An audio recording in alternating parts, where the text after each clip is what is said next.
মা ঘুম থেকে উঠে আবার আপনাকে জড়া ধরছে, কেন কাঁদো হে সন্তান, কেন কাঁদো? তাকে দেখে পেশাব করে বিছানাটা ভিজায় ফেলছে, ওগুলোকে সরায় দিছে, আবার শুকনা বিছানা বিছায় দেয়। ও ভাইরা আমার, রাতের ঘুমকে হারাম করে আপনাকে লালন পালন করেছে। মা আপনাকে করে একটা স্বপ্ন, আমার সন্তানটা যখন বড় হবে, এই যে কষ্ট আমার সন্তানের জন্য করতেছি, এমন একটা দিন আসবে এই সন্তান আমার এই কষ্টগুলোকে মনে করে করে আমার সাথে ভালো ব্যবহার করবে, আমার খোঁজ খবর রাখবে। কথা বলেন ঠিক কিনা? أعمالنا من يهده الله فلا مضل له ومن يضلله فلا هادي له ونشهد أن لا إله إلا الله وحده لا شريك له ونشهد أن سيدنا ومولانا محمدا عبده ورسوله. أما بعد فأعوذ بالله من الشيطان الرجيم. بسم الله الرحمن الرحيم.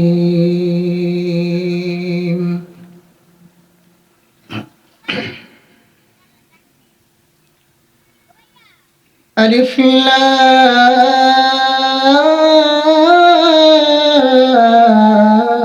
لام ميم. ذلك الكتاب لا ريب فيه هدى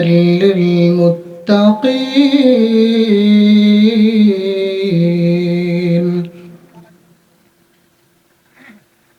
الذين يؤمنون بالغيب ويقيمون الصلاة ومما رزقناهم ينفقون. وقال تعالى: وقضى ربك ألا تعبدوا إلا إياه وبالوالدين إحسانا إما يبلغن عندك الكبر أحدهما أو كلاهما فلا تقل لهما أف ولا تنهرهما وقل لهما قولا كريما واخفض لهما جناح الذل من الرحمة وقل رب ارحمهما كما ربياني صغيرا. قال النبي صلى الله عليه وسلم: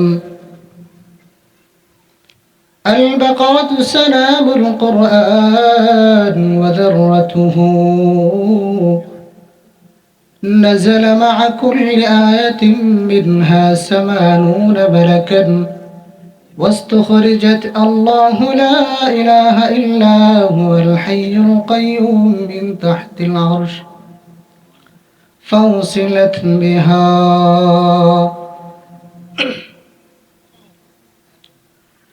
وقال رسول الله صلى الله عليه وسلم: من بنى لله مسجدا بنى الله له بيتا في الجنة وقال رسول الله صلى الله عليه وسلم أحب البلاد إلى الله مساجدها وأبغض البلاد إلى الله أسواقها. وعن أبي أمامة الباهلي قال أن رجلا قال يا رسول الله ما حق الوالدين على ولدهما؟ قال هما جنتك ونارك أو كما قال النبي عليه الصلاة والسلام. وقال الشاعر এ দুনিয়া মিশে খেলা ভাই, শুধু আশার খেলা ঘর,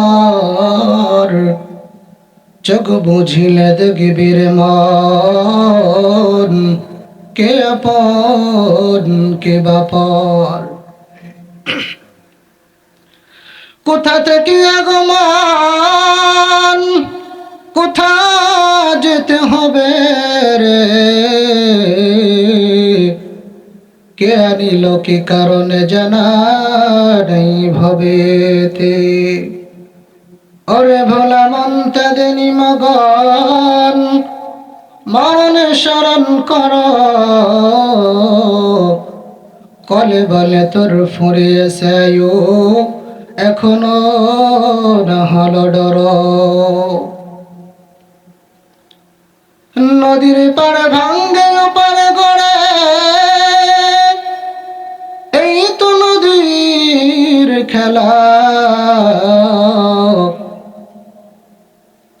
সকাল বেলার ধুনির তুই ফকির সন্ধ্যা বেলা।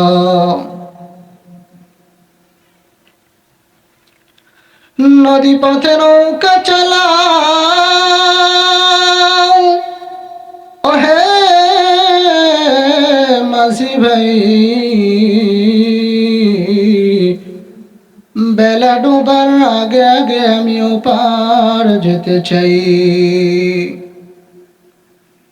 ডুবে গেলে বেলারে আর উঠে না, ভেঙ্গে গেলে মেলার আর জমে না।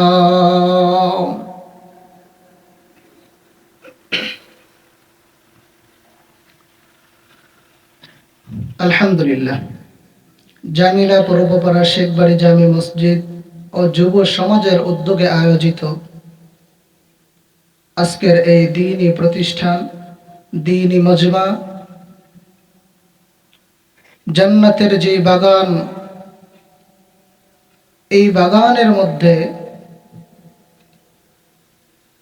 আল্লাহ রাব্বুল আলামিন আমাদেরকে দুনিয়ার সমস্ত কাজ বাদ ছেড়ে মহান রব্বুল আলামিনকে সন্তুষ্টি করার জন্য এই দ্বীনি মজমায় উপস্থিত হতে পেরেছি। এই জন্য অন্তরের অন্তরস্থল থেকে জোরে সোরে আওয়াজ দিয়ে মহান রব্বুল আলামিনকে খুশি করার জন্য যেই জবানটা আল্লাহ রব্বুল আলামিন আমাদেরকে দিয়েছেন, এই জবানটাকে আল্লাহ তাআলার জন্য একটু উচ্চ আওয়াজে সকলে কি শুকরিয়া আদায় করা যাবে? বলেন আলহামদুলিল্লাহ।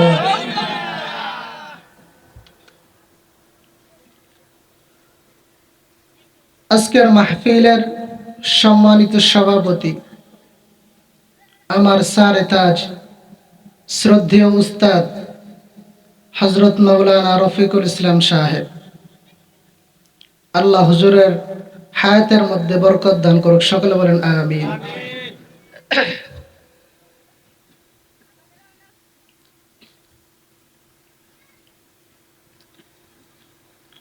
তো আমি কোরআনুল কারীমের মধ্য থেকে সূরা বাকারা থেকে 3টা আয়াতে কারিমা তেলাওয়াত করেছি।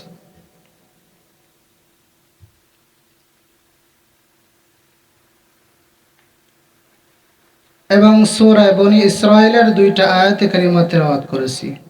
রাসূল সাল্লাল্লাহু আলাইহি ওয়াসাল্লামের হাদিসের মধ্য থেকে 2-4টা হাদিস পড়েছি।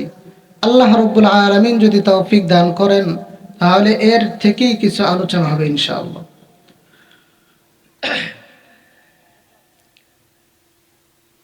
তো সূরা বাকারা আমার মূল বিষয় আলোচনার জন্য একটি আয়াতে কারিমা। আল্লাহ তাআলা বলেন,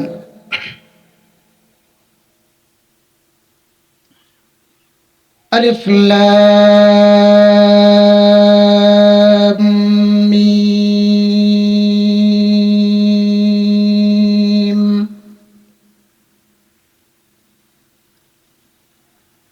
এই যে সূরা বাকারা, এই সূরা বাকারাটা সম্পর্কে রাসূল সাল্লাল্লাহু আলাইহি ওয়াসাল্লাম বলেন, আল বাকারাতু সানামুল কুরআন। এই সূরা বাকারাটা হচ্ছে কোরআনের সর্বোচ্চ চূড়া, সর্বোচ্চ শিখর। সূরা বাকারা ওয়াদারতুহু নাযালা মা'a কুল্লি আয়াতিন মিনহা 80 মালাকান। এই সর্বোচ্চ চূড়া হওয়ার কারণ কি? নাযালা মা'a কুল্লি আয়াতিন মিনহা 80 মালাকান। এর এক একটা আয়াতে কারিমা যখন অবতীর্ণ হয়েছে, প্রত্যেকটা আয়াতে কারিমার সাথে নাযালা মা'a কুল্লি আয়াতিন মিনহা 80 মালাকান, 80 জন করে ফেরেশতা এক একটা আয়াত নিয়ে জমিনের বুকে আসতে। বলেন সুবহানাল্লাহ। واستخرجت الله لا إله إلا هو الحي القيوم من تحت العرش فوصلت بها। এই সূরাটা এত দামি হওয়ার কারণ কি? বলা হয় এই সূরাটার মধ্যে সব থেকে বড় একটা দামি আয়াতে কারিমা আছে, সেটা হচ্ছে আয়াতুল কুরসি, যেটা আরশে আজিমের নিচ থেকে, এই আরশে আজিমের নিচ থেকে এনে সূরা বাকারার সাথে সংযুক্ত করে দেওয়া হয়েছে।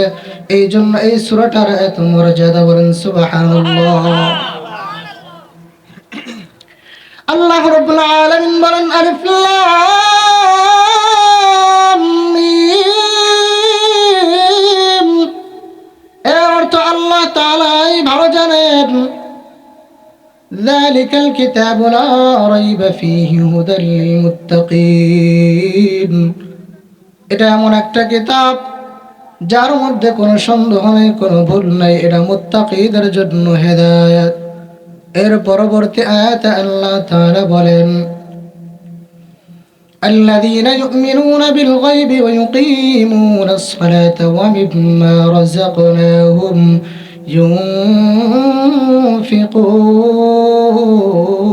ينفقون। এবং যারা ঈমান এনেছে এবং নামাজ কায়েম করেছে, এবং আমি আল্লাহ রাব্বুল আলামিন তাদেরকে যে সম্পদ দিয়েছে, সম্পদ গ্রহণকে যারা উত্তম রূপে খরচ করবে। الذين يؤمنون بالغيب ويقيمون الصلاة ومما رزقناهم ينفقون।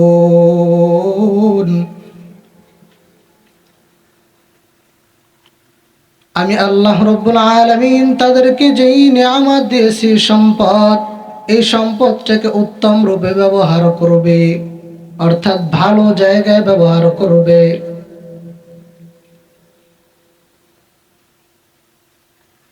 যেখানে ইচ্ছা সেখানেই খরচ করবে না। আমি আল্লাহ রাব্বুল আলামিন সম্পদ সবাইকে দেই না। কাউকে আমি আল্লাহ তাআলা সম্পদ দিয়ে পরীক্ষা করি, কাউকে আমি আল্লাহ তাআলা সম্পদ না দিয়েও পরীক্ষা করি। সম্পদের মালিক আমি আল্লাহ। এ বান্দা সম্পদ সবাইকে দিই না। তোমাকে যেই সম্পদটা দিয়েছি মনে করো না তোমার ইচ্ছা মতো তুমি যেখানে ইচ্ছা সেখানে খরচ করবা। আমি মালিকের সন্তুষ্ট অনুযায়ী যদি খরচ করো তাহলে আমি আল্লাহ রাব্বুল আলামিন তোমাকে পুরস্কারিত করব, জান্নাত দান করব। আমরা সকলে জান্নাতে যাইতে চাই কি চাই না?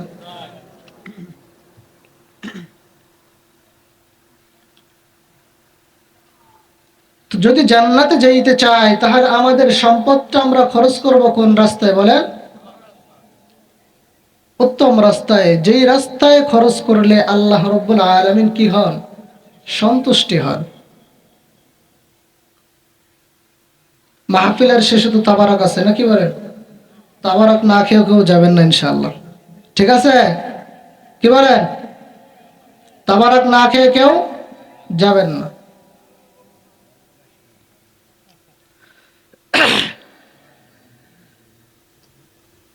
তাবারকের দাওয়াত আগের থেকে দিলাম, দাওয়াত দেওয়াও সুন্নাত, গ্রহণ করাও সুন্নাত।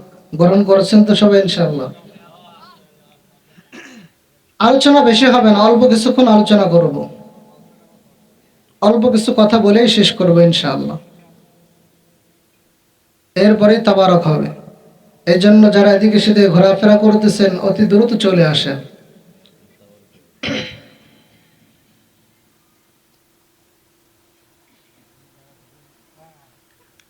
দেখেন, আমি যে বিষয়টা বলতেছিলাম, তো আল্লাহ রাব্বুল আলামিন আমাকে আপনাকে সৃষ্টি করেছেন এবং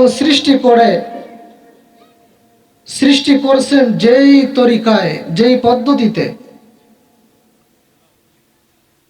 আমি সূরা বনি ইসরাঈলের 23 ও 24 নম্বর আয়াতে কারিমা তেলাওয়াত করেছি।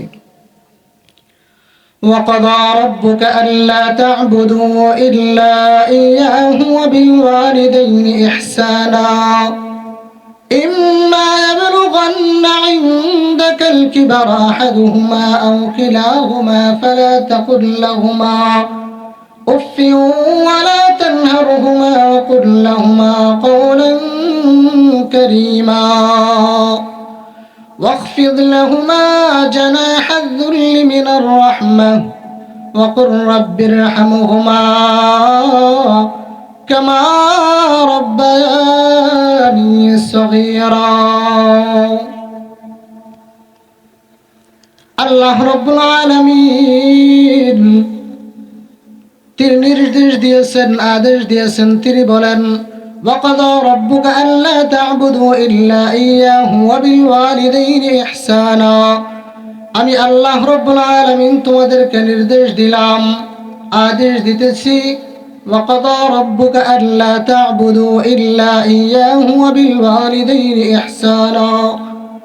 আমি আল্লাহ রাব্বুল আলামিন তোমাদেরকে নির্দেশ দিতেছি যে তোমরা কি করো? একমাত্র কেবলমাত্র আমার ইবাদত করো, অন্য কারো ইবাদত করা যাবে না। এবং পিতা মাতার সাথে সদাচরণ করো, সৎ ব্যবহার করো।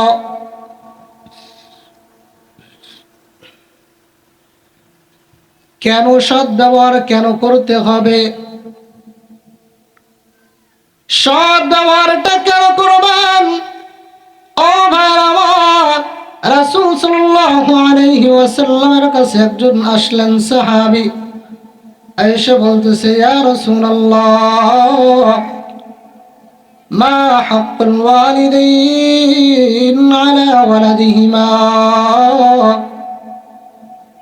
পিতামাতা সম্পর্কে আমাদের কি হক আছে, আমাদের কি দায়িত্ব আছে? আল্লাহ রাসূল সাল্লাল্লাহু আলাইহি ওয়াসাল্লাম বলেন, হুমা জান্নাতুকা ওয়া নারুকা। তারা হইতেছে তোমার জন্য জান্নাত, তারা হইতেছে তোমার জন্য জাহান্নাম। আল্লাহ রাব্বুল আলামিন এখানে বলতে চাইলেন, وقضى ربك ألا تعبدوا إلا إياه وبالوالدين إحسانا إما يبلغن عندك الكبر أحدهما أو كلاهما فلا تقل لهما أف ولا تنهرهما وقل لهما قولا كريما। একটু লক্ষ্য করেন, আল্লাহ রাব্বুল আলামিন বলতেছেন, আমার সাথে তোমরা কাউকে শরীক করো না, আমার ইবাদত করো।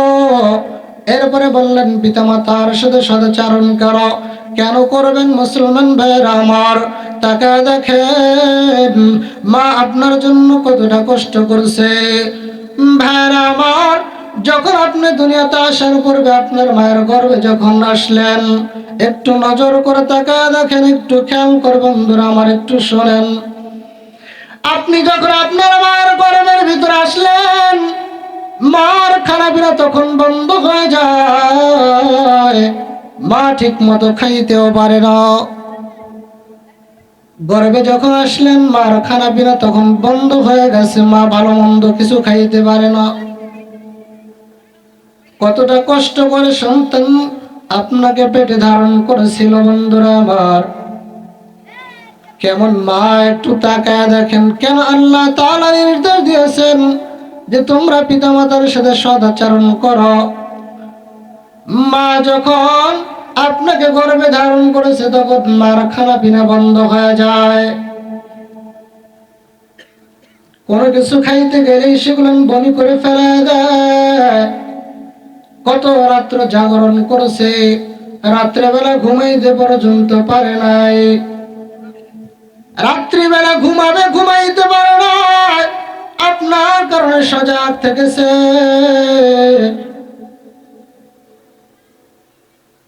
খাবার খাইতে পারে নাই, ক্ষুধার যন্ত্রণা অনেক হয়েছে, কিন্তু তারপর খাইতে পারে নাই। আল্লাহর নবীর কাছে একজন সাহাবী এসে বললেন, ইয়া রাসূলুল্লাহ, ইয়া হাবিবাল্লাহ, আমি সর্বপ্রথম কার খেদমত করব? আল্লাহ রাসূল সাল্লাল্লাহু আলাইহি ওয়াসাল্লাম বলেন, তোমার মায়ের খেদমত করো। এরপরে বলেন, ইয়া রাসূলুল্লাহ, এরপরে কার খেদমত করব? আল্লাহর নবী বললেন, তোমার মায়ের খেদমত করো। বলে, ইয়া রাসূলুল্লাহ, তারপরে কার খেদমত করব? বলে, তোমার মায়ের খেদমত করো। বলে, ইয়া রাসূলুল্লাহ, তারপরে কার খেদমত করব? বলে, তোমার মায়ের বাবার খেদমত করো। তিনবার বলছেন মায়ের খেদমতের কথা। এরপরে একবার বললেন, এরপরে বাবার খেদমতের কথা বললেন। কেন তিনবার বললেন? বলে, প্রথমবার এই জন্য বলছি মায়ের খেদমতের কথা, মা যখন তোমাকে গর্ভে ধারণ করেছিল, বাবা সেই গর্ভে ধারণের যে কষ্ট, এটা কখনোই সহ্য করে নাই। তিনি এটা বুঝতে পারে নাই। মা তোমাকে গর্ভে ধারণ করেছিল, মা গর্ভে ধারণ করে যখন তুমি আস্তে আস্তে বড় হয়েছ, একদিক দিয়ে খানাপিনা খাইতে পারে না, অন্য দিক দিয়ে ঘুমাইতে পারে না, আর এক দিক দিয়ে একটু ভালো করে বসে থাকবে তাও পারে না, দাঁড়ায় থাকবে তাও পারে না, শুয়ে থাকবে তাও পারে না। কত রাত্রি এমন হয়েছে জাগ্রত থেকেছে এই মা তোমাকে গর্ভে ধারণ করে রেখে। মা যে কষ্ট করেছে রে বন্ধুরা, এই জন্য আমি রাসূল বলছি তোমরা মায়ের খেদমত করো। বলে, ইয়া রাসূলুল্লাহ, ইয়া হাবিবাল্লাহ, এরপরে যে আপনি বললেন আবার তুমি মায়ের খেদমত করো, কেন বললেন? আল্লাহর নবী ডাক দিয়ে বলে, রে উম্মতের দল,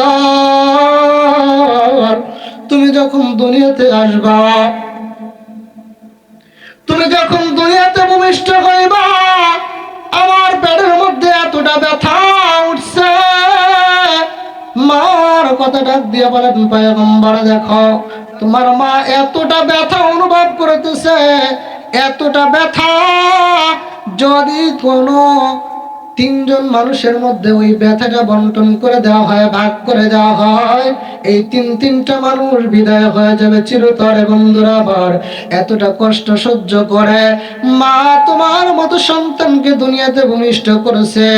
ও বন্ধুরা আমার, এই যে কষ্ট মা সহ্য করলো ভূমিষ্ঠ হওয়ার সময়, এর পূর্বেই তোমার মা বলে, স্বামীর কাছে ডাক দিয়ে বলে, ওগো স্বামী, হয়তো বা আমার এই তোমার সাথে শেষ সাক্ষাৎ হইতে পারে, এই সন্তান জন্ম দিতে যে হয়তো আমার আর তোমার সাথে সাক্ষাৎ হবে না, আমি হয়তো বিদায় নিয়ে চলে যাব, তবে আমার তোমার কাছে একটা আবদার আমি করে রেখে গেলাম, যদি আমি মারা যাই তো এই যে সন্তানটা যদি ভূমিষ্ঠ হয় হয়ে যায়। এই সন্তানটাকে একটু দেখে শুনে রাখবা, এই সন্তানটাকে একটু সুন্দর করে লালন পালন করে রাখবা, এর জন্যই আমি মা তাহলেই খুশি হয়ে যাব। ও বন্ধুরা আমার, এই যে কষ্টগুলো হয়েছে, আত্মীয় স্বজনদের কাছ থেকে মাপ চায়, সবার কাছ থেকে মাপ চায় না, হয়তো আমি আর জীবিত থাকবো না, মারা যাব। এই যে এতটা কষ্ট করে মা সন্তানটাকে ভূমিষ্ঠ করাইল, রাসূল সাল্লাল্লাহু আলাইহি ওয়াসাল্লাম বলেন, এই কারণে তুমি তোমার মায়ের খেদমত করো, কারণ এখানে তোমার বাবা ছিল না। কথা বলেন ঠিক কি ঠিক না? এরপরে রাসূল সাল্লাল্লাহু আলাইহি ওয়াসাল্লাম বলেন যে এরপরও যে আমি কি করেছি বলছি, তুমি তোমার মায়ের খেদমত করো। কেন জানোনি? তোমার মা যখন তোমাকে ভূমিষ্ঠ করেছে, ভূমিষ্ঠ হওয়ার পর মা যেই পরিমাণ কষ্ট সহ্য করে তোমাকে ভূমিষ্ঠ করলো, জন্ম দিল, যেই মা তোমাকে আলো বাতাস দেখাইল, ওই মা যখন তোমার দিকে তাকায়, তোমাকে দেখার পরে মার যে কষ্টটা হয়েছে, সমস্ত কষ্টগুলো সব ভুলে গেছে। কথা বলেন ঠিক কি ঠিক না? সন্তানটাকে মা করে নিয়া পিছনের যত কষ্ট তার হয়েছে, রাত্রি জাগরণ করেছে, ক্ষুধার যন্ত্রণায় ছটফট করেছে, খাবার খাইতে মনে চাইছে কিন্তু খাইতে পারে নাই, বমি করে ফেলাই দিয়েছে। জন্মের সময় ওরা কত কষ্ট করলো, এত কষ্ট করার পরে যখন মা তোমাকে ভূমিষ্ঠ করে, যখন সন্তানটাকে বুকের সাথে জড়ায় ধরছে, মার অন্তরটা ঠান্ডা হয়ে গেছে, পিছনের সব কথা বলে গিয়েছে। কথা বলেন ঠিক কিনা? এই সমস্ত কথা বলে যাইয়া মা তোমাকে বুকের মধ্যে দুধ পান করাইছে। ওই ছোট্টবেলা থেকে মা এই শীতের রাত্রে বেলা তাকায় দেখো বন্ধুরা, মা শীতের রাত্রে বেলা মা ভিজা বিছানায় ঘুমাইয়া তোমাকে শুকনা বিছানার উপর শোয়াইছে, কাপড়গুলো নষ্ট করে ফেলাইছো। মা ঠান্ডা জায়গায় শুইয়া সন্তানটাকে বুকের সাথে জড়ায় ধইরা মা মাটির ঠান্ডা আবহাওয়া ভোগ করছে, কিন্তু সন্তানটাকে ঠান্ডা হতে দেয় নাই। কথা বলেন ঠিক কিনা? আমার বন্ধুরা আমার, কত রাত্রি সন্তান জন্ম হওয়ার পরে তোমার দিকে তাকায় তাকায় মা আরামসে একটু ঘুমাবে, ঘুমাইতে পারে না, সারাটা রাত্র বিরক্ত করছো, মা সেই বিরক্ত সহ্য করছে। বাবা অনেক সময় আছে বিরক্ত হয়ে গেছে, এত বিরক্ত কেন করে সন্তান? মা অনেক সময় বলছে তুমি আলাদা খাটে গিয়ে ঘুমাও, তোমার ঘুমের প্রয়োজন বলে, কিন্তু আমি মা সন্তানের উপরে বিরক্ত হয়ে আমি আলাদা ঘরে ঘুমাইতে পারবো না।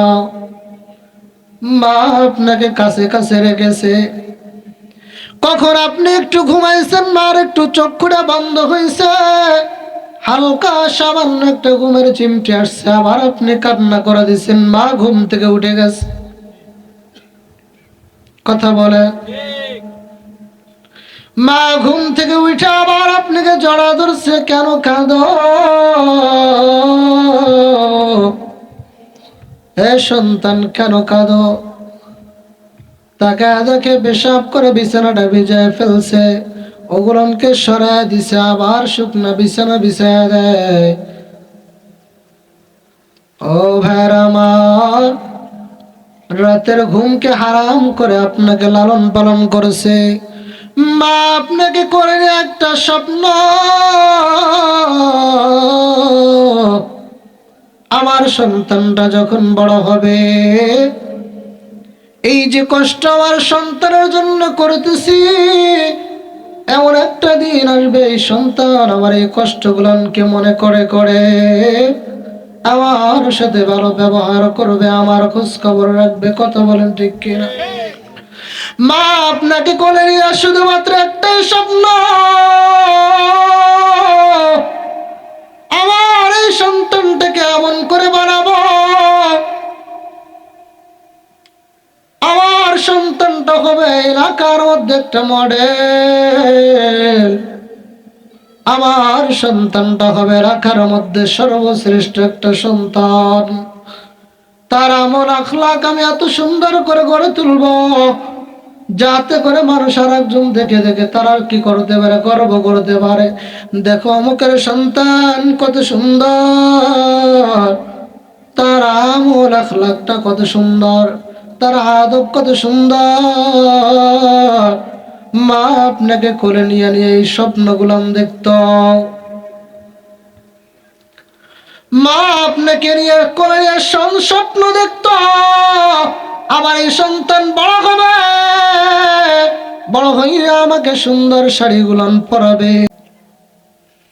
এই যে কষ্টগুলান করলো, এই কষ্টগুলান করার কারণে ডাক দিয়া বলে রাসূল যে এই যে কষ্ট করে করে তোমাকে বড় করেছে, কত দুষ্টামি ফাজলামি গুলান করেছো, মা সহ্য করেছে।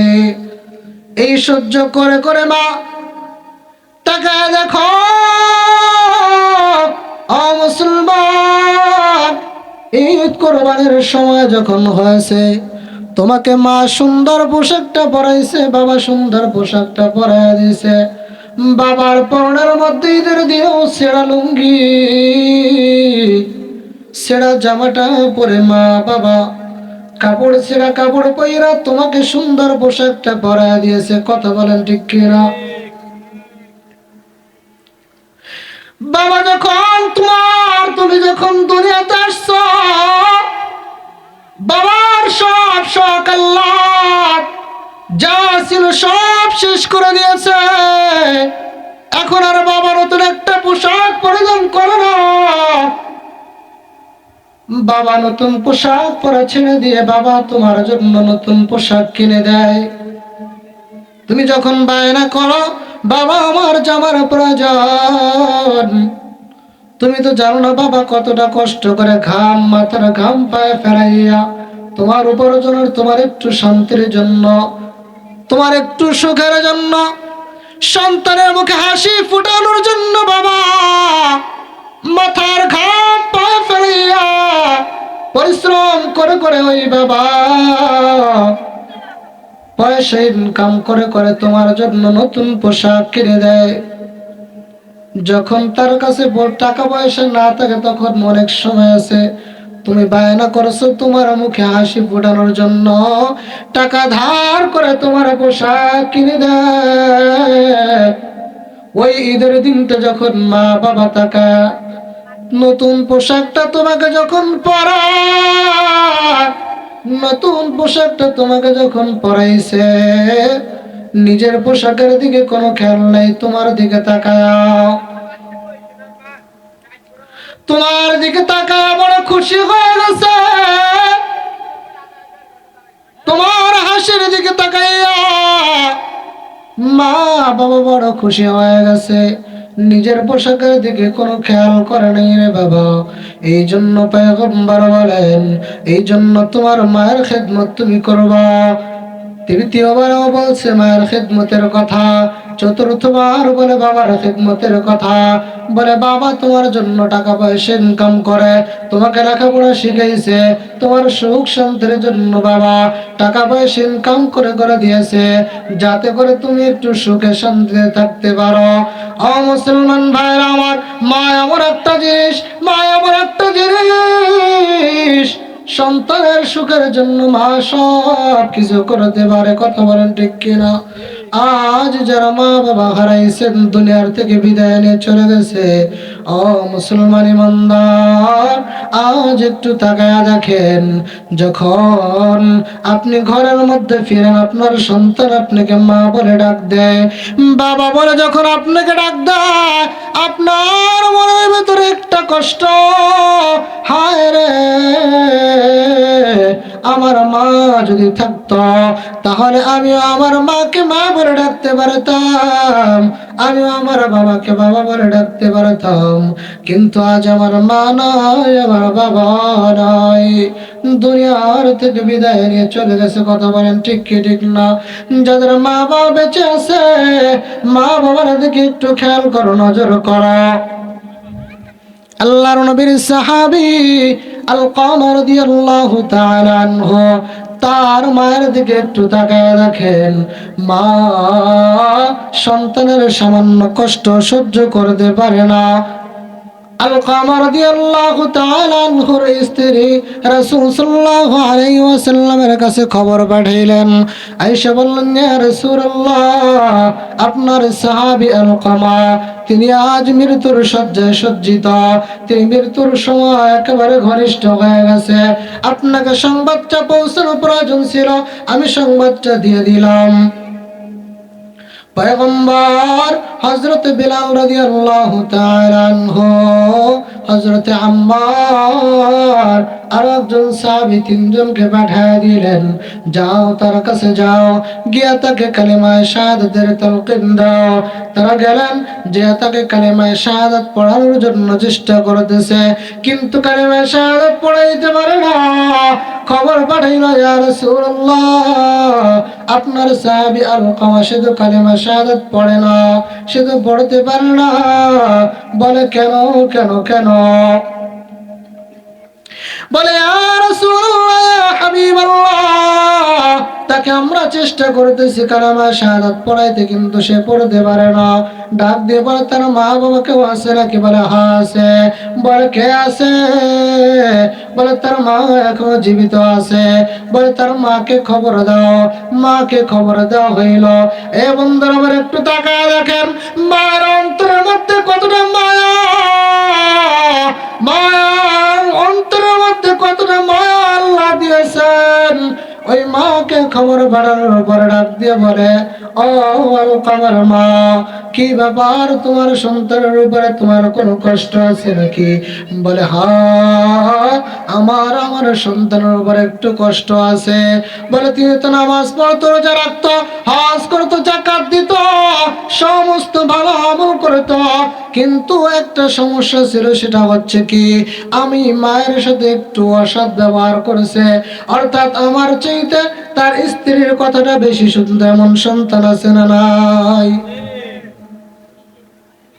স্ত্রীর কথা শুনে শুনে মায়ের সাথে অসৎ ব্যবহার করা আছে না নাই? তাকায় দেখো, আলকামা রাদিয়াল্লাহু তাআলা আনহু, তার মায়ের দিকে তাকায় দেখো, তার মা উপস্থিত হয়ে গেছে। তিনি বলতেছেন যে আমার সন্তান, তিনি আমার চাইতে তার স্ত্রীর উপর বেশি গুরুত্ব দিতেন, এই জন্য তার উপর আমার একটু কষ্ট আছে।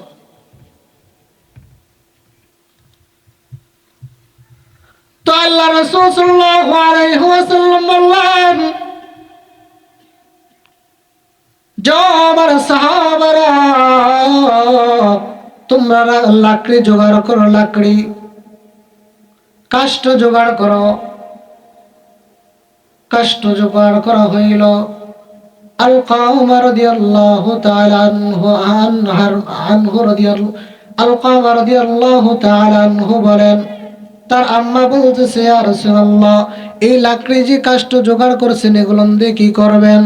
বলে, কে এটাকে আগুন জ্বালায়া এই আলকামাকে আগুনের মধ্যে পোড়ায় দিব।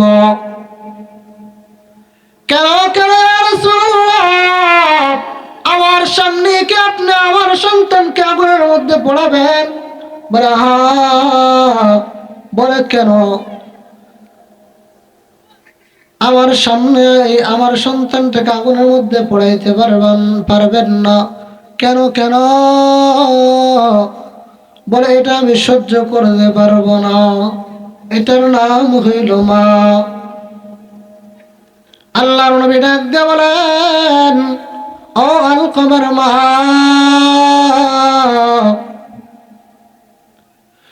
তোমার সামনে তোমার সন্তানটাকে আগুনের মধ্যে জ্বালাবো, এটা তুমি সহ্য করতে পারবে না, অথচ তোমার সন্তান, যদি তুমি তোমার সন্তানটাকে মাফ না করো, এই কষ্ট নিয়ে যদি তোমার অসন্তুষ্টি নিয়ে যদি ওই তোমার সন্তান ইন্তেকাল করে, ওই সন্তানটাকে আল্লাহ তাআলা জান্নাত দিবেন না।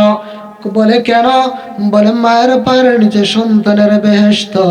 ওই সন্তান যদি মায়ের মনে আঘাত দিয়া, মায়ের মনে কষ্ট দিয়া ওই সন্তান যদি দুনিয়ার থেকে বিদায় নিয়ে চলে যায়, ওকে আল্লাহ তাআলা জান্নাত দিবেন না।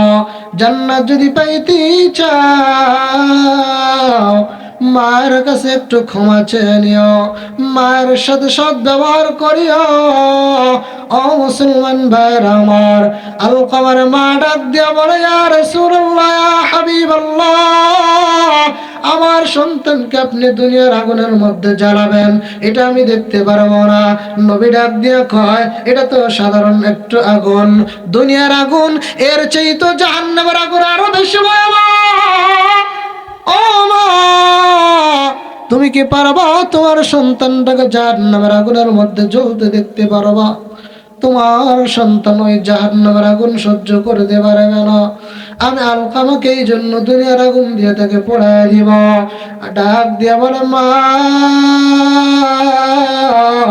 ও ইয়া রাসূলুল্লাহ, ইয়া হাবিবাল্লাহ, উপস্থিত যত মুসলমানরা আছে সবাই সাক্ষী থাকো, আমি আমার সন্তান আলকামাকে মাফ করে দিলাম। জোরে বলেন না সুবহানাল্লাহ।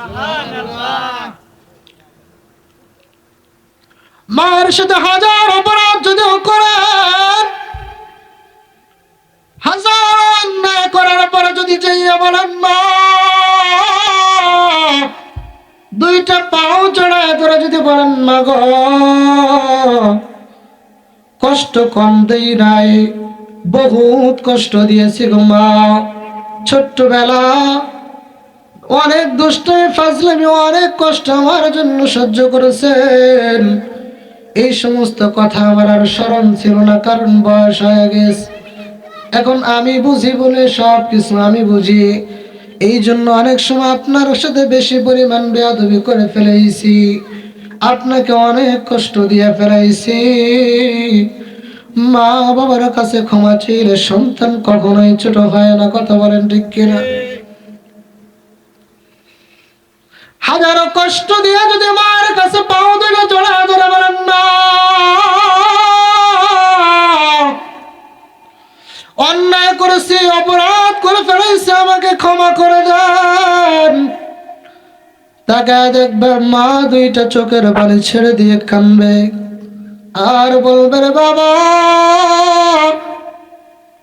তোর উপর আমার কোনো কষ্ট নাই, তোর উপর আমার কোনো দাবি নাই, আমি তোকে মাফ করে দিলাম। হাজারো কষ্ট দুঃখ বেদনা যা আছে সব ভুলে যাবে গো মা। সন্তান যখন মায়ের কাছে ক্ষমা চায়, কথা বলেন ঠিক কিনা? বাবার পাও দুইটা জড়া ধরে যদি একটু ক্ষমা চাইতে পারো, বাবা অন্যায় অপরাধ করেছে, আমাকে ক্ষমা করে দাও, তোমার মতো সন্তানকে বাবা ক্ষমা করে দিবে আর পিছনের কোনো কথা স্মরণ করবে না।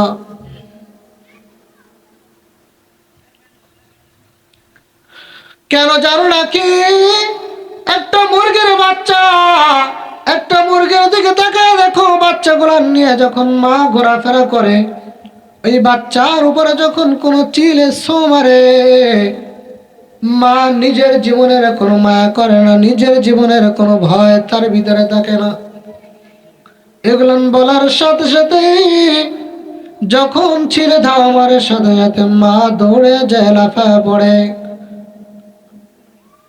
বাচ্চাটাকে বাঁচানোর জন্য। কথা বলেন ঠিক কিনা? মুসলমান ভাইরা আমার, মা এমন একটা সম্পদ, এই মায়ের সাথে যদি বেয়াদবি আচরণ করো, মায়ের সাথে যদি দুর্ব্যবহার করো, কপালে জান্নাত জুটবে না, কপালে জান্নাত জুটবে না। কথা বলেন ঠিক কিনা?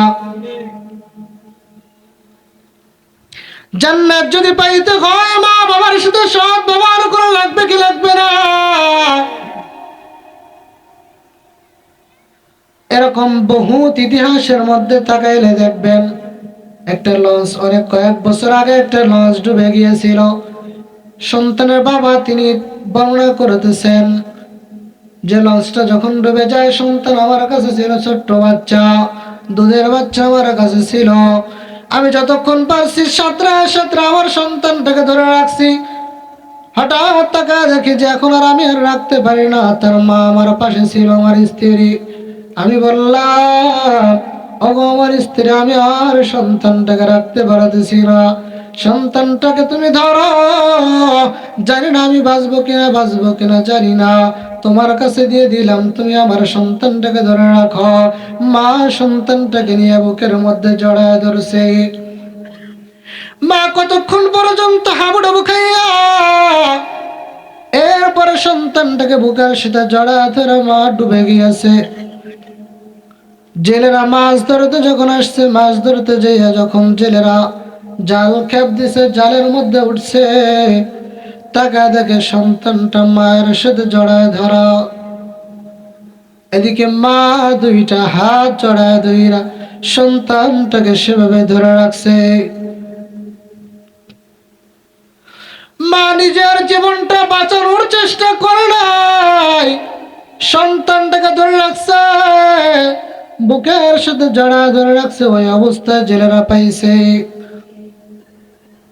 ভাইরা আমার, এই মা বাবা যারা হারাইছ,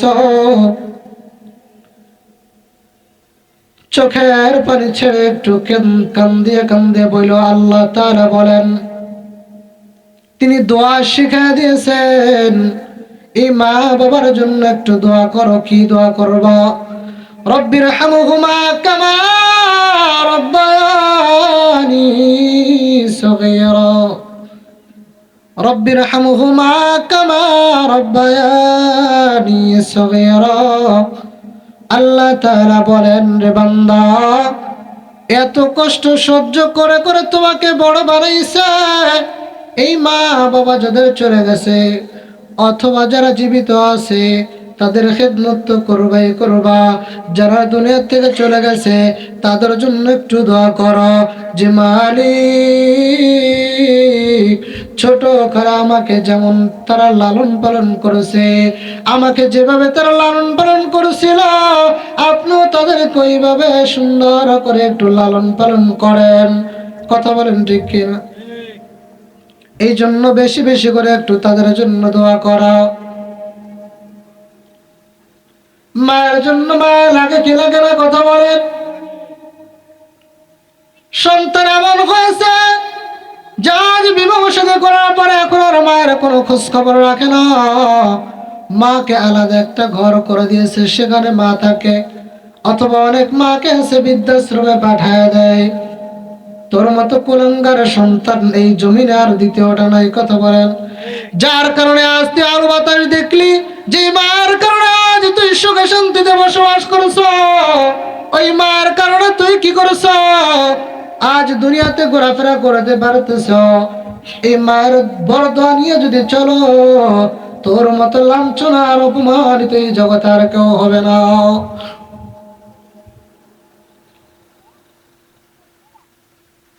এই জন্য মা বাবার খিদমতের কথা আল্লাহ তাআলা বলেন, ওয়াকাদা রাব্বুকা আল্লা তা'বুদু ইল্লা ইয়্যাহু ওয়া বিল ওয়ালিদাইনি ইহসানা ইম্মা ইয়াবলুগান্না ইনদাকাল কিবারা আহাদুহুমা আও কিলাহুমা ফালা তাকুল লাহুমা উফফিন ওয়া লা তানহারহুমা ওয়া কুল লাহুমা কওলান কারীমা। এই মা বাবার মধ্য থেকে যদি তুমি দুইজনের একজনকে পেয়ে যাও অথবা উভয়কে যদি পেয়ে যাও বৃদ্ধ বয়সে, তাহলে তাদের কি করো? খেদমত করো, তাদের সাথে সৎ আচরণ করো, তাদের সাথে উফ শব্দটা পর্যন্ত ব্যবহার করিও না, তাদের সাথে বিরক্ত হইয়া উফ শব্দটাও পর্যন্ত ব্যবহার করিও না। উফফি ওয়ালা তানহারহুমা, এবং তাদের সাথে ঝাড়ি দিয়ে কথা বলিও না। আছে না সন্তান এমন মায়ের সাথে ঝাড়ি দিয়ে কথা বলে, এ সন্তান, বাবার দুইটা পায়ে হাত দিয়ে বলিয়া যায়, মায়ের সাথে ঝাড়ি দিয়ে কথা বলিও না। কেমনে তার সাথে ঝাড়ি দিয়ে কথা বলো? কতটা কষ্ট সহ্য করেছে তোমার মা। এখন তো উচিত তোমার মায়ের সাথে তোমার মাকে মাথার তাজ বানায় রাখা। কথা বলেন।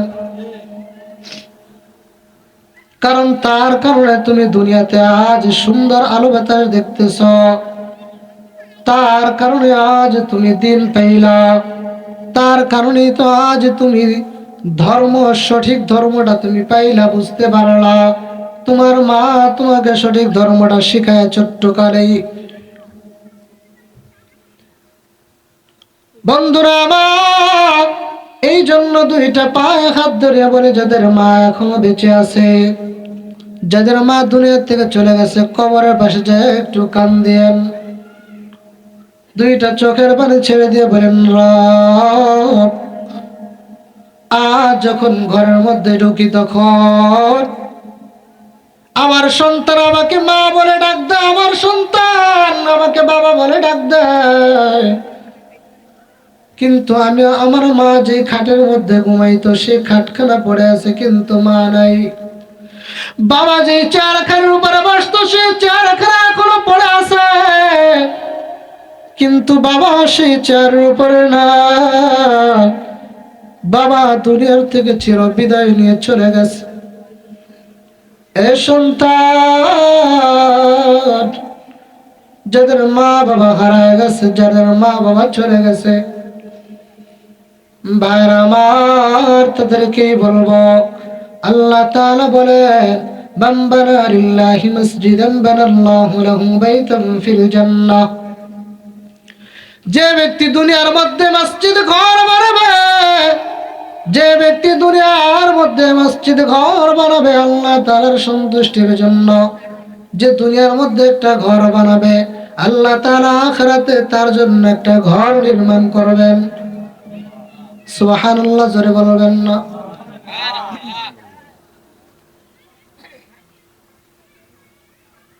আহাব্বুল বিলাদি ইলাল্লাহি মাসাজিদুহা, আল্লাহ তাআলার কাছে সবচেয়ে প্রিয় জায়গা হইতেছে মসজিদ।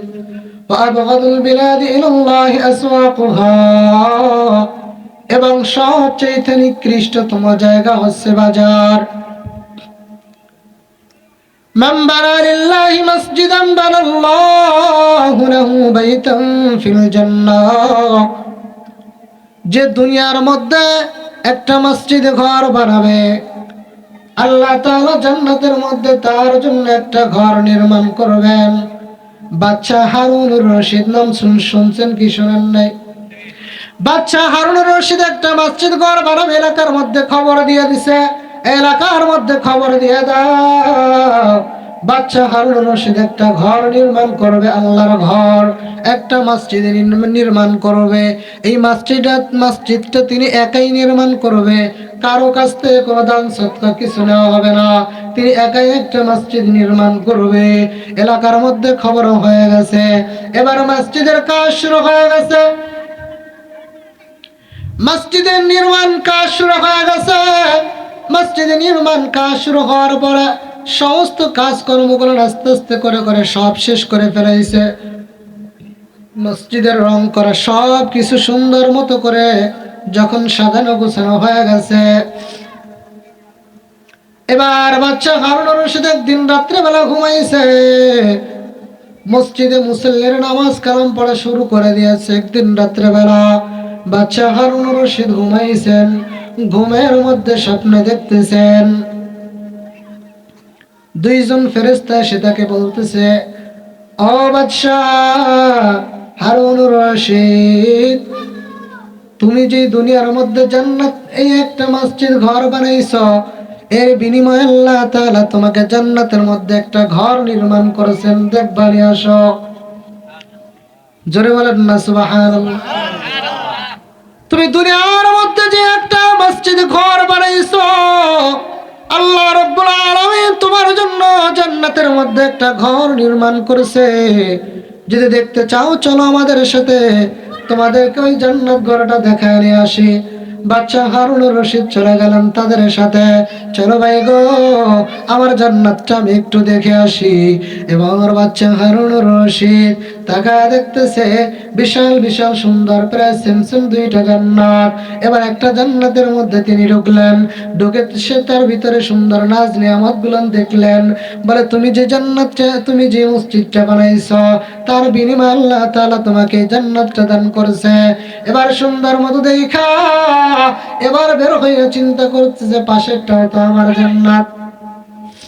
এবার এই পাশের জান্নাতটাও দেখা যায়, পাশের জান্নাতটা কেমন। এবার বাচ্চা হারুনুর রশিদ বলে, ভাই গো, এই জান্নাতটা আমি একটু ঢুকবো। যা যা দেখতেছে, দরজার সামনে যায় দেখতেছে দারোয়ানরা তাকে থামায় দিছে, আর সামনে যাওয়া যাবে না। বলে, কেন? এটাও তো আমার জান্নাত। বলে, না না, এটা তোমার জান্নাত না। বলে, তাহলে কার? বলে, গেটের দিকে তাকায় দেখো। গেটের মধ্যে তাকায় দেখতেছে সাইনবোর্ডে লেখা রয়েছে, এটা হইতেছে আহমদ বিন মুসা। আহমদ বিন মুসা, মুসা এটা হচ্ছে তার জান্নাত। সুবহানাল্লাহ বলে। হঠাৎ করে বাচ্চা হারুনুর রশিদের ঘুম ভেঙে গেছে। ঘুম থেকে জাগ্রত হয়ে চিন্তা করতেছে, হায় হায়, জান্নাত তো আমি একা একা বানাইলাম, আমি একা একা জান্নাত বানাইলাম, তাহলে আবার আমার সাথে আর একটা জান্নাত কেন পাশাপাশি হইল? এমন কোন লোক আছে যে আবার তিনি আমার এই মসজিদের সাথে শরীক আছে? কে আছে এমন ব্যক্তি? সমস্ত লোকজনদেরকে ডাকাইছে, যারা এই মসজিদের কাজকর্ম করেছে, সমস্ত মিস্ত্রিদেরকে ডাকাইছে, জোগালি যারা ছিল তাদেরকে ডাকাইছে। এবার ডাকায় যখন সমস্ত লোকজন উপস্থিত হয়েছে, ডাক দিয়ে বলে, তোমাদের মধ্যে আহমদ বিন মুসাকে? একজন জোগালি ডাক দিয়ে বলে, বাচ্চা, আমি হইতেছে আহমদ বিন মুসা, আমার নাম হইতেছে আহমদ। জোরে বলেন না সুবহানাল্লাহ। ডাক দিয়ে বলে, আমি হইতেছে আহমদ বিন মুসা। এবার বাচ্চা হারুনুর রশিদ ডাক দিয়ে বলে, এ ভাই, এই আহমদ, মসজিদ তো আমি একা একা বানাইলাম, কিন্তু তুমি আবার কেমনে মসজিদের সাথে শরীক হইলা? মসজিদের ভিতরে তুমি আবার কেমনে দান করলা? আমি না নিষেধ করলাম যে আমার এই মসজিদের ভিতরে কেউ দান করবা না, সমস্ত টাকা পয়সা আমি একা দিয়ে বানাবো, তুমি আবার কি দান করলা? তুমি আবার কি করছো? জান্নাতের মধ্যে তোমার একটা ঘর আমি দেখে আসলাম, কি করেছো বলো? ডাক দিয়া বলে, বাচ্চা হারুনুর রশিদ, আমার একটা জায়গা আমি কূপ খনন করতেছিলাম, কুয়া খুঁজতেছিলাম, কুয়া পুকুর কাটতেছিলাম। আমার জায়গা আমি কুয়া খনন করতে চাইয়া ওই কূপের নিচে আমি 3টা দামি দামি পাথর পেয়েছি। কয়টা? 3টা দামি দামি পাথর পেয়েছি। এই 3টা দামি দামি পাথর আমার ঘরে আমি রেখে দিয়েছিলাম। বাবার জায়গা থেকে বেশি পৈতৃক সম্পত্তি অনুযায়ী এটা তো আমার, আমি ছিলাম তার মালিক। তো আমি দেখলাম আমার এই 3টা পাথর, আপনি এত বিশাল বড় একটা মসজিদ বানাবেন, এত সুন্দর, আমি তো একজন গরিব মানুষ, সামান্য একজন জুগারি দেই, আমি তো আর এই মসজিদ ঘর বানাইতে পারবো না। আমি রাতের অন্ধকারে আপনার যে পাথরগুলো ছিল এই পাথরের উপরে, রাত্রেবেলা গভীর অন্ধকারে যাতে কেউ দেখতে না পারে, ওই রাতের অন্ধকারে এই সুন্দর সুন্দর 3টা পাথর আমি স্তূপের উপরে রেখে দিয়েছিলাম। আর বলছিলাম, মালিক রে ডাক দিয়ে, এ মালিক, আমি তো যা মসজিদ ঘর বানাইতে পারবো না, এই সামর্থ্য তো আমার নাই। আর আমি যদি দান করি এই মসজিদের জন্য, এই 3টা পাথর যদি দান করি, বাচ্চা হারুনুর রশিদ তিনিও তো নিবে না। কিন্তু মালিক, তুমি তাকায় দেখো, তুমি তো দেখতেছো, তুমি তো আমার মালিক, তুমি তো সব জানো আমার অন্তরের খবর। আমারও মনে চায় একটা জান্নাতের মালিক হইতে, কিন্তু কেমনে হব? আমি এই মসজিদের জন্য আমার এই সম্পদ ছিল 3টা পাথর, এই 3টা পাথর আমি এখানে রেখে গেলাম। মালিক, তুমি আমার এই দানটাকে কবুল করিয়া আমার জন্য জান্নাতের মধ্যে একটা ঘর বানায় দিও। সুবহানাল্লাহ। এই জন্য আল্লাহ রাব্বুল আলামিন হয়তো আমার জন্য জান্নাত বানাইছে, জান্নাতের মধ্যে আমার জন্য একটা বাড়ি বানায় দিয়েছে। ভাইরা আমার, আল্লাহ রাব্বুল আলামিন ডাক দিয়ে বলেন, যারা দুনিয়ার মধ্যে একটা মসজিদ ঘর বানাবে, কিয়ামতের ময়দানে যখন তুমি দুনিয়ার থেকে চলে যাবা, যখন বিদায় নিয়ে চলে যাবা, জান্নাতের মধ্যে যখন আসবা, এই মসজিদ ঘর নির্মাণের কারণে আমি আল্লাহ রাব্বুল আলামিন তোমার জন্য জান্নাতের মধ্যে একটা ঘর নির্মাণ করে দিব।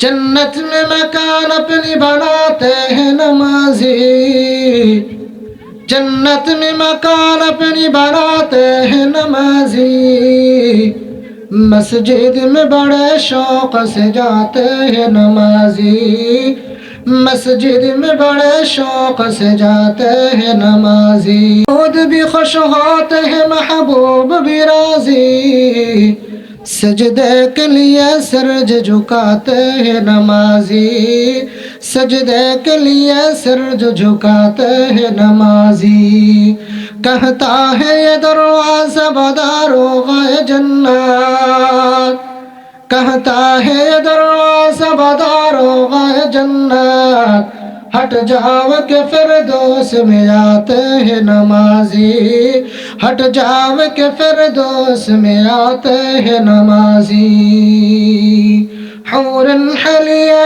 हाथ में हर रंग के महफे, हूरन हलिया हाथ में हर रंग के महफे, फल अपनी नमाजों का खाते हैं नमाजी, फल अपनी नमाजों का खाते हैं नमाजी, फजर ज़ोहर असर को मगरिब को इशा को, फजर ज़ोहर असर को मगरिब को इशा को, अल्लाह के दरबार में चाहते हैं नमाजी, अल्लाह के दरबार में चाहते हैं नमाजी। দুনিয়ার মধ্যে থেকে দেখে যারা এক একটা মসজিদের জন্য এক একটা ইট দান করবা, একটা পয়সাও যদি দান করে থাকো, আল্লাহ রাব্বুল আলামিন জান্নাতের মধ্যে এক একটা ঘর বালাখানা বানাইতে থাকবেন। জোরে বলেন না সুবহানাল্লাহ।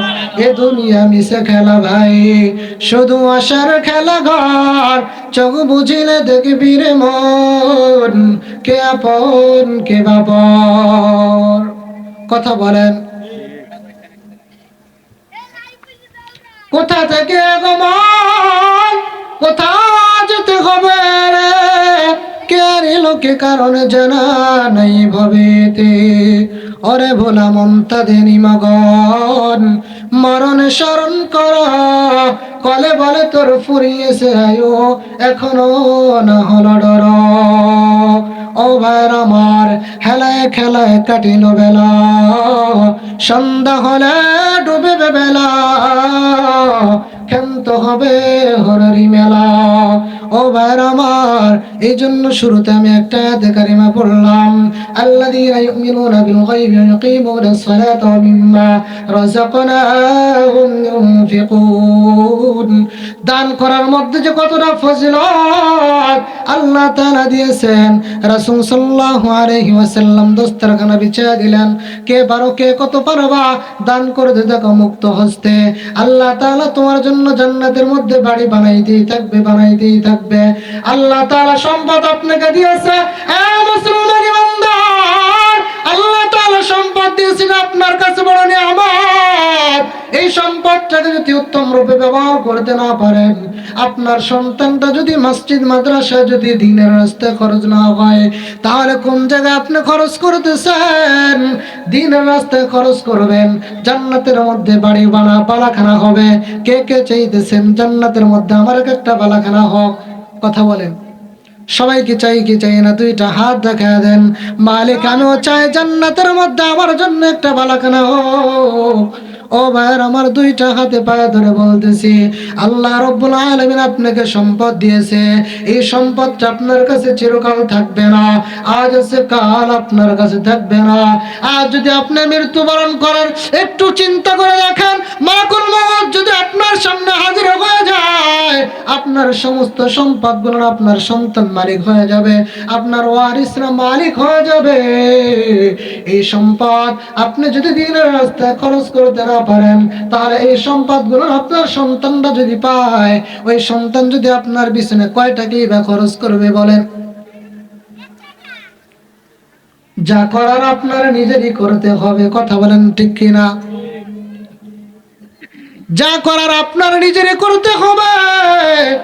সন্তানের উপর তাকায় থাকলে শুধু হবে না যে আমার সন্তান আমার জন্য অনেক কিছু করবে, আমার সন্তান আমার জন্য অনেক কিছু করবে। হায় রে কপাল পোড়া, তাকায় দেখেন আপনার মায়ের জন্য আপনি কি করতেছেন এখন।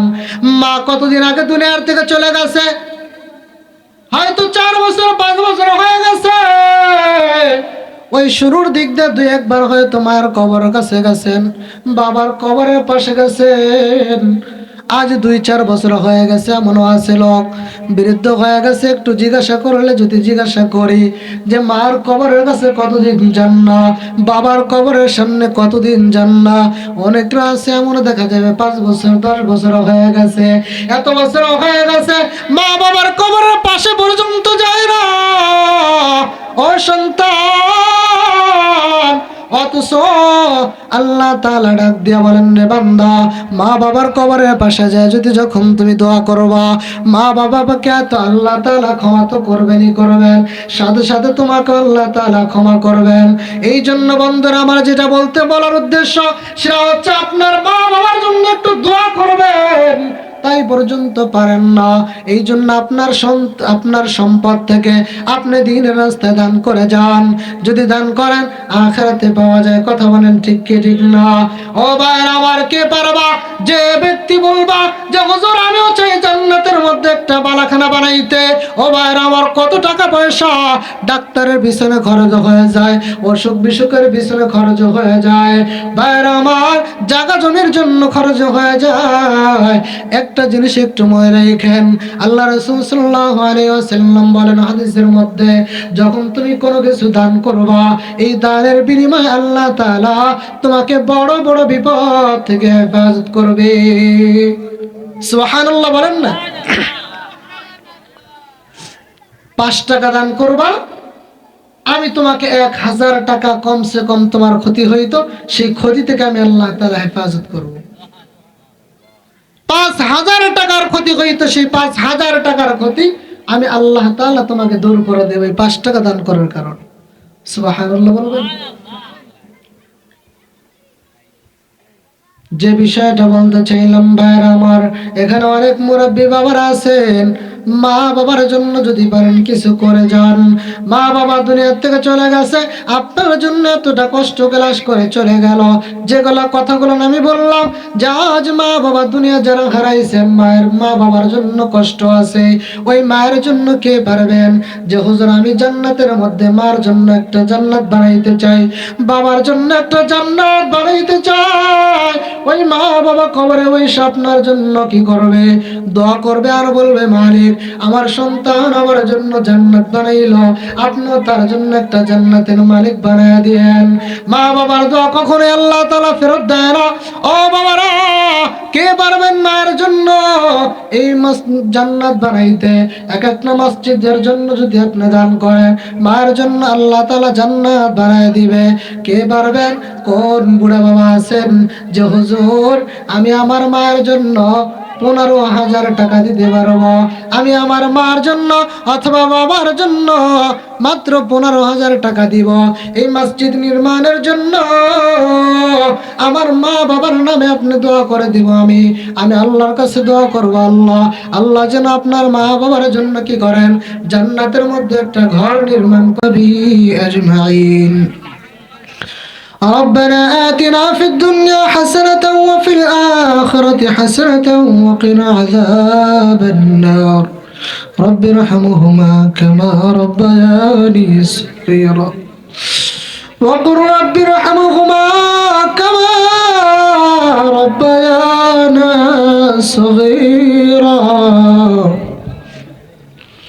اللهم يا أرحم الراحمين يا أرحم الراحمين يا أرحم الراحمين يا ذا الجلال والإكرام يا ذا الجلال والإكرام يا ذا الجلال والإكرام يا رب كريم تكادك المولى আপনার কিছু গুনাহগার বান্দা মাওলা আল্লাহ আরামের ঘুমকে হারাম করে মাওলা দিনী মজলিসে উপস্থিত হয়েছে মাওলা, দিনী কিছু কথাবার্তা বলা শোনার জন্য মাওলা। ইয়া রব্বুল আলামিন আল্লাহ যেগুলো বললাম এবং শুনলাম মাওলা, পিছনে যারা আলোচনা করেছে মাওলা, ইয়া রব্বুল আলামিন মাওলা আপনি আমাদের এই আলোচনাগুলোকে আল্লাহ আপনি কবুল করিয়ে নেন। আল্লাহ মাহফিল কমিটি মাওলা যারা তো কষ্ট করে মাওলা এই আয়োজনগুলো করেছে মাওলা, আল্লাহ রাত দিন পরিশ্রম করে মাওলা, আল্লাহ প্রত্যেকের পরিশ্রমগুলোকে আল্লাহ আপনি কবুল করিয়ে নেন। আল্লাহ আপনি আমাদের এই মজলিসটাকে আল্লাহ আপনি কবুল করিয়ে নেন। আল্লাহ গুনাহগার বান্দাদেরকে নিয়ে উত্তরণ করেছি মাওলা। আর রব্বে কারীম আল্লাহ আমাদের মধ্যে কারো জনম দুঃখিনী বাবা চিরতর বিদায় নিয়ে চলে গেছে মাওলা। আল্লাহ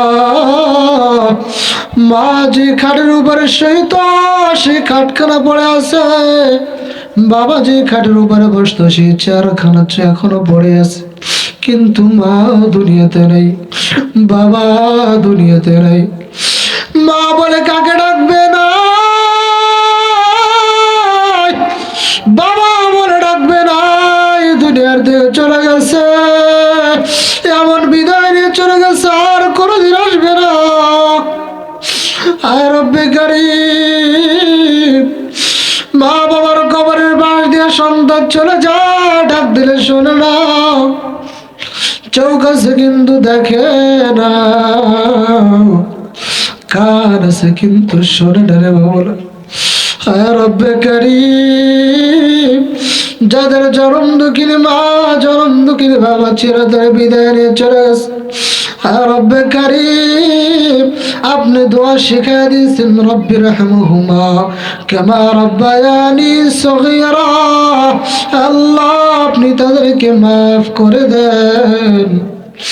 আল্লাহ জনম দুঃখিনী মা বাবাকে আল্লাহ আপনি মাফ করে দেন। আল্লাহ যারা জীবিত আছে আল্লাহ তাদেরকেও মাফ করে দেন। আল্লাহ তাদের খেদমত করা তৌফিক দান করেন। আর রব্বে কারীম মা বাবার জন্য আপনার ঘর দান করেছে মাওলা। আল্লাহ প্রত্যেকটা দানকারীদের আল্লাহ মাতা পিতার জন্য জান্নাতের মধ্যে ঘর বানিয়ে দেন। আর আল্লাহ প্রত্যেকের খাবার রোজগারের মধ্যে বরকত দান করে দেন। আল্লাহ যারা বাকিতে লেখাইছে মাওলা আল্লাহ প্রত্যেকে দিয়ে দেওয়ার তৌফিক দান করেন মাওলা। আল্লাহ আল্লাহ আপনি আমাদের প্রত্যেকে মাফ করিয়ে দেন। আল্লাহ আপনি আমাদের প্রত্যেককে মাফ করিয়ে দেন। এই মজলিসের মধ্যে আপনার পছন্দনীয় হাত যাদের আছে আল্লাহ, আল্লাহ তাদের হাতের উসিলা করে মাওলা আমাদের এই আয়োজনটাকে আল্লাহ আপনি কবুল করে নেন। আল্লাহ আমাদের মধ্যে যারা অসুস্থ আছে আল্লাহ প্রত্যেকে সুস্থ দান করেন। আল্লাহ আমার আব্বা আম্মা অসুস্থ, আল্লাহ আপনাদেরকে সুস্থ করিয়ে দেন। আল্লাহ উপস্থিত মজলিসের মধ্যে যাদের পিতামাতা আল্লাহ অসুস্থ আছে আল্লাহ প্রত্যেকে আল্লাহ আপনি সুস্থ করিয়ে দেন। আল্লাহ প্রত্যেকের পিতামাতার খেদমত করা তৌফিক দান করেন। আল্লাহ মার বাবার খেদমত করে মাওলা জান্নাত অর্জন করা তৌফিক দান করেন। আল্লাহ আল্লাহ পর্দার অন্তরালে মা বোনেরা হাত তুলছে মাওলা, আল্লাহ প্রত্যেকটা মা বোনদেরকে আল্লাহ আপনি মাফ করিয়ে দেন। আল্লাহ তাদেরকে রাবেয়া বসরির মতো কবুল করিয়ে নেন, মা ফাতেমার মতো বানিয়ে দেন। আল্লাহ বিবি কুলসুমের মতো আল্লাহ আপনি কবুল করিয়ে নেন। আল্লাহ হাজরার মতো কবুল করিয়ে নেন মাওলা। আল্লাহ আল্লাহ আমরা গুনাহগার বান্দা আপনার কাছে হাত উত্তোলন করেছি মাওলা। আল্লাহ আপনি আমাদেরকে যদি ফিরে দেন, কোন ভিক্ষুক যখন ভিক্ষার জন্য মাওলা এক দুয়ারে যায় যদি না পায় অন্য দুয়ারে যায়, আল্লাহ আমাদের দরজা শুধুমাত্র একটাই মাওলা। আল্লাহ আপনি যদি আমাদেরকে আপনার দরজা থেকে ফিরে দেন, আমরা কার দরজা যাব রে মালিক? আমাদের তো আর কোনো দরজা নেই রে মাওলা। আল্লাহ আল্লাহ বুড়া বাবাদেরকে মাওলা হাত উত্তোলন করেছি মাওলা, দাড়ি পাকা মুরব্বীদেরকে হাত উত্তোলন করেছি আল্লাহ, যুবকদেরকে হাত উত্তোলন করেছি, মা বোনদেরকে হাত উত্তোলন করেছি আল্লাহ, কচি কাঁচা মাসুম বাচ্চাদেরকে হাত উত্তোলন করেছি মাওলা। আল্লাহ যার হাত দোকানে পছন্দ হয় আল্লাহ তার হাতের উসিলা করে মাওলা। আল্লাহ আমাদের এই মাহফিল গানে কবুল করে নেন, আমাদেরকে মাফ করে দেন, মসজিদের কাজকে আল্লাহ আপনি সম্পূর্ণ করে দেন মাওলা। আল্লাহ বাকি কাজগুলো মাওলা আপনার গায়বী খাজানা থেকে পূরণ করিয়ে দেন। আল্লাহ যারা দান করেছে আল্লাহ প্রত্যেকের দানকে কবুল করিয়ে নেন। রব্বে কারীম আল্লাহ আপনি আমাদের দোয়াখানে কবুল করিয়ে নেন। আল্লাহ আপনি আমাদের দোয়াখানে কবুল করে নেন। আল্লাহ আমার উস্তাদ এখানে আল্লাহ উপস্থিত হয়েছে, আল্লাহ আপনি তার হায়াতের মধ্যে আল্লাহ বরকত দান করেন। আল্লাহ রব্বুল আলামিন এখানে যারা আছে আল্লাহ প্রত্যেকে দ্বীনের জন্য কবুল করে নেন। আল্লাহ যার যে সমস্যা আছে আল্লাহ প্রত্যেকের সমস্যার সমাধান করে দেন। আল্লাহ পারিবারিক সমস্যার সমাধান করে দেন, আল্লাহ শারীরিক সমস্যার সমাধান করে দেন, আল্লাহ সাংসারিক সমস্যার সমাধান করে দেন, আল্লাহ প্রত্যেকে সুস্থ করে দেন ইয়া রব্বুল আলামিন। যারা একে মারা গেছে আল্লাহ আল্লাহ আপনি তার সওয়াল জবাবকে আল্লাহ সহজ করে দেন। আল্লাহ আল্লাহ আপনাদেরকে জান্নাত দান করেন, থেকে মাফ করিয়ে দেন। আর যারা বিদায় নিয়ে চলে গেছে আল্লাহ প্রত্যেককে মাফ করিয়ে দেন। আল্লাহ যে সমস্ত যুবকদের মাওলা চাকরির ব্যবস্থা হয় না আল্লাহ হালাল চাকরির ব্যবস্থা করিয়ে দেন রব্বুল আলামিন। আল্লাহ প্রত্যেকের সমস্যার সমাধান করে দেন। আল্লাহ প্রত্যেকের কামাই রোজগারের মধ্যে বরকত দান করেন। আল্লাহ বিদেশি প্রবাসী যারা আল্লাহ আছে আল্লাহ প্রত্যেকে আল্লাহ আপনি গায়ে গতরে ভালো রাখেন, সুস্থ রাখেন। আল্লাহ যারা দান করেছে আল্লাহ প্রত্যেকে কবুল করে নেন। আল্লাহ সুস্থ সহি সালামতে আবার বাংলাদেশে ফিরে আসতে পারে আল্লাহ সেই তৌফিক দান করেন। আল্লাহ প্রত্যেকের মনে নেক মাকাসাদগুলোকে আল্লাহ আপনি কবুল করে নেন। আল্লাহ প্রত্যেকের অন্তরের খবর আপনি জানেন। আল্লাহ রব্বুল আলামিন প্রত্যেকের আল্লাহ অন্তরের মধ্যে আল্লাহ যে সমস্ত ভালো কাজের নিয়ত যারা করতেছে মাওলা আল্লাহ প্রত্যেকের ভালো কাজগুলোকে আল্লাহ আপনি কবুল করে নেন। আল্লাহ সন্তানদেরকে আল্লাহ মানুষ বানায় দেন, দ্বীনের জন্য কবুল করে নেন। আল্লাহ আপনি আমাদের দোয়াখানে কবুল করে নেন। আল্লাহ যা কিছু চেয়েছি মাওলা আল্লাহ আপনি দান করেন। আল্লাহ যেগুলো চাইলে আপনি জানেন মাওলা সেগুলো দান করেন ইয়া রব্বুল আলামিন। আল্লাহ আপনার খাস রহমত আমাদের উপর বর্ষণ করেন। রব্বানা তাকাব্বাল মিন্না ইন্নাকা আনতাস সামিউল আলিম। الرجيم وتب علينا إنك أنت التواب الرحيم آمين آمين آمين والحمد لله رب العالمين